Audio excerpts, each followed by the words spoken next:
ഏറ്റവും ചുരുങ്ങിയത് എനിക്കെങ്കിലും അറിയാം. എന്ത് സൈലന്റ് ആയിട്ടാ പിള്ളേര് പോണേ. അല്ല, അത് വേറൊരു കാര്യം പറഞ്ഞു എന്നാണ് എന്റെ ഓർമ്മ. ഞങ്ങൾ സംസാരിച്ചുകൊണ്ടിരിക്കുകയായിരുന്നു. ശരിയാണ്, 52 രൂപ ഉണ്ടായിരുന്ന കരിമീൻ ഇപ്പൊ 85 രൂപയാണ്.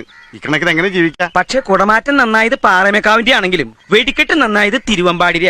ആ കാര്യത്തിൽ താൻ എന്നോട് വാദിക്കണ്ട. ആ സബ്ജക്റ്റിനെ കുറിച്ചാണ് അദ്ദേഹം പറഞ്ഞതെന്നാണ് എന്റെ ഓർമ്മ. എന്ന് പറഞ്ഞ എങ്ങനെയാണ്?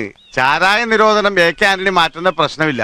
ആ ഒറ്റ കാര്യത്തിൽ മാത്രമാണ് എനിക്ക് പ്രതിഷേധം. വെറുതെ കണഗുണാന്ന് പറഞ്ഞിട്ട് എന്താ കാര്യം? അപ്പൊ അതിന്റെ ഇടയിൽ ചോദ്യം വന്നപ്പോ അത് എണീറ്റെന്ന് ഉത്തരം പറഞ്ഞ് ഇരുന്നതിന് ശേഷം എന്നോടുള്ള സംസാരം തുടർന്നതാണെന്നാണ് എന്റെ ഓർമ്മ.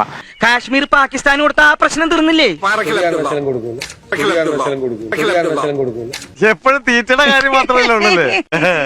അടപ്രഥമൻ, ചക്കപ്രഥമൻ, കടലപ്രഥമൻ, ഒരു പൂവമ്പഴം കൂടെ ഉണ്ടെങ്കിൽ സദ്യ ഉഗ്രൻ. ആ വിഷയം തന്നെ അല്ല എന്നാണ് എന്റെ ഓർമ്മ. ഞങ്ങൾ സംസാരിച്ചുകൊണ്ടിരിക്കുന്നതായിരുന്നു. ഒരു കാരണവശാലും നമുക്കത് വേണ്ടെന്ന് പറഞ്ഞത് വേറൊരു സബ്ജക്റ്റ് ആയിരുന്നു എന്നാണ് എന്റെ ഓർമ്മയെന്നാണ് ഞാൻ പറയുന്നത്. ബാക്കി എനിക്കറിയില്ല.